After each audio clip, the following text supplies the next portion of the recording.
পলাতক হাসিনার মানবতা বিরোধী মামলার অভিযোগ গঠনের শুনানিতে আরো খবর নিয়ে আমাদের সাথে যুক্ত হচ্ছেন সহকর্মী সৈকত সাদিক। সৈকত, আপনি তো আছেন সেখানে, আজকে শুনানি হবার কথা রয়েছে, আমরা জানি।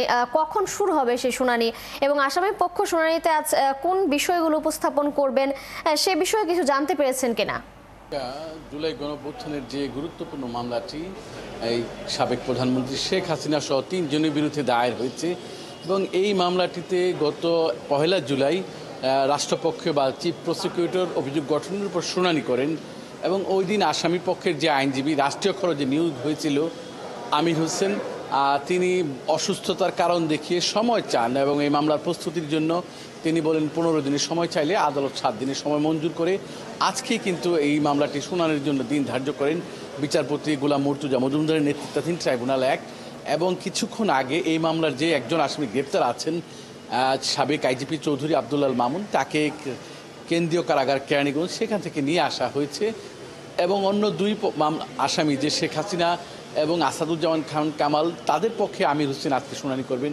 এবং ওই দিন তিনি বলেছিলেন ওই দিন শুনানির পর যে তিনি এই মামলায় যেহেতু রাষ্ট্রীয় খরচের আইনজীবী এবং তার আসামির পক্ষে তিনি অব্যাহতির আবেদন করবেন, অব্যাহতি চাইবেন এই অভিযোগ থেকে, সে বিষয়ে ওদিন কি বলেছেন। তো আজকে এখন পর্যন্ত ট্রাইব্যুনালের শুনানি হয়তো 11টার পর শুরু হবে এবং এরপরে যেহেতু আজকে আসামি পক্ষের আইনজীবী শুনানি করবেন এবং আজকে আদালতে তিনি কি এই অভিযোগ খণ্ডনের জন্য কি যুক্তিতর্ক তুলে ধরেন বা এই অভিযোগ গঠন না করতে তিনি কি আবেদন করেন, সেই বিষয়গুলো আমরা শুনানির পরে জানবো।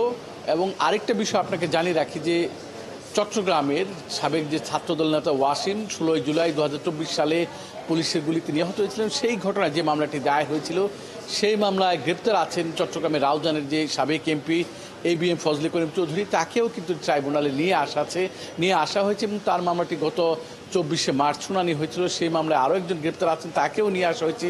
15 জনের বিরুদ্ধে গ্রেপ্তারি পরোয়ানা জারি হয়েছিল।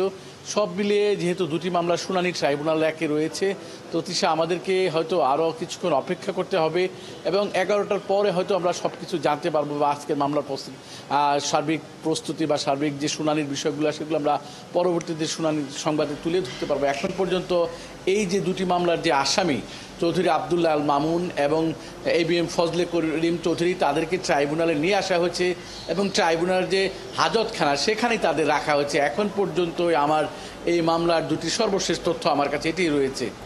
সৈকত, ধন্যবাদ আপনাকে, আপনি সঙ্গে থাকবেন নিশ্চয়ই। যখন শুনানি শুরু হবে আমরা আবারও আপনার সাথে যুক্ত হয়ে দর্শকদের এই বিষয়ে আরও বিস্তারিত জানাতে পারবো।